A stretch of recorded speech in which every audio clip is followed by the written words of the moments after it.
భారత క్రికెట్ అభిమానులంతా ఎంతో ఆసక్తిగా ఎదురుచూస్తున్న భారత్ దక్షిణాఫ్రికా టెస్ట్ సిరీస్కు రంగం సిద్ధమైంది. నవంబర్ 14 నుంచి స్వదేశంలో ప్రారంభం కానున్న ఈ 2 టెస్టుల సిరీస్లో రిషబ్ పంత్ ఆడనున్నాడు. గాయం నుంచి కోలుకున్న పంత్ తిరిగి జట్టులోకి రావడంతో టీం మేనేజ్మెంట్కు సవాల్గా మారింది. ఇంగ్లాండ్లో గాయపడిన పంత్ సుదీర్ఘ విరామం తర్వాత తుది జట్టులో ఉండడం కూడా దాదాపు ఖాయంగా కనిపిస్తోంది. పంత్ రాకతో అతడి స్థానంలో గతంలో వికెట్ కీపర్గా అవకాశం దక్కించుకున్న యువ ఆటగాడు ధ్రువ్ జురేల్ను పక్కన పెడతారా అంటే అది అసలు కుదరని పని. ఎందుకంటే జురేల్ ఫామ్ అలా ఉంది. వరుస సెంచరీలు బాదాడు. దాంతో ఇప్పుడు టీం మేనేజ్మెంట్ ఆలోచనలో పడింది.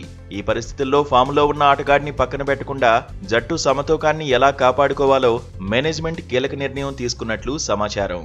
రిషబ్ పంత్ లేనప్పుడు వికెట్ కీపర్గా జట్టులో స్థానం దక్కించుకున్న ధ్రువ్ జురేల్ ప్రస్తుతం అద్భుతమైన ఫామ్లో ఉన్నాడు. ముఖ్యంగా ప్రస్తుతం దక్షిణాఫ్రికా ఏ జట్టుతో జరుగుతున్న అనధికారిక టెస్ట్ సిరీస్లో జురేల్ ప్రదర్శన అద్భుతంగా ఉంది. ఈ రెండో టెస్ట్లో ఏకంగా 2 శతకాలు బాదేశాడు. అంతకుముందు వెస్టిండీస్తో జరిగిన టెస్ట్ సిరీస్లోనూ ఒక సెంచరీ చేసి తాను ఎంతటి టాలెంటెడ్ బ్యాటరో నిరూపించుకున్నాడు. వికెట్ కీపింగ్తో పాటు బ్యాటింగ్లో కూడా నిలకడగా రాణిస్తున్న జురేల్ను తుది జట్టు నుంచి తప్పిస్తే విమర్శలు ఎదుర్కోక తప్పదనే అభిప్రాయం బలంగా ఉంది. దీంతో ఫామ్లో ఉన్న ఈ యువ సంచలనాన్ని ఎలాగైనా తుది జట్టులో కొనసాగించాలని టీం మేనేజ్మెంట్ భావిస్తున్నట్లు సమాచారం. ధ్రువ్ జురేల్ను జట్టులోకి తీసుకోవాలంటే ప్రస్తుతం ఆల్రౌండర్ కోటాలో ఆడుతున్న నితీష్ రెడ్డిని తప్పించాల్సి ఉంటుంది.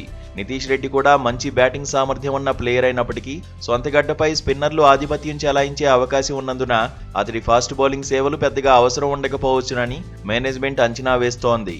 ఈ విషయమై బీసీసీఐ వర్గాలు సైతం స్పందించాయి. నితీష్ రెడ్డి బౌలింగ్ అవసరం అంతగా లేకపోవడం, జురేల్ అద్భుత ఫామ్ దృష్ట్యా నితీష్ రెడ్డి కోసం జురేల్ను పక్కన పెట్టలేమని బీసీసీఐ వర్గాలు చెప్పాయి.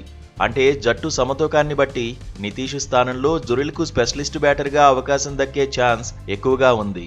కాగా ఇండియా సౌత్ ఆఫ్రికా మధ్య తొలి టెస్ట్ నవంబర్ 14 నుంచి కోల్కతాలోని ఈడెన్ గార్డెన్స్లో జరుగుతుంది. ఇక నవంబర్ 22 నుంచి ప్రారంభమయ్యే రెండో టెస్ట్కు గౌహటి ఆతిథ్యం ఇవ్వనుంది. ముఖ్యమైన ఈ సిరీస్ కోసం తుది జట్టు కూర్పు ఎలా ఉంటుందో చూడాలంటే మరికొన్ని రోజులు వేచి చూడక తప్పదు.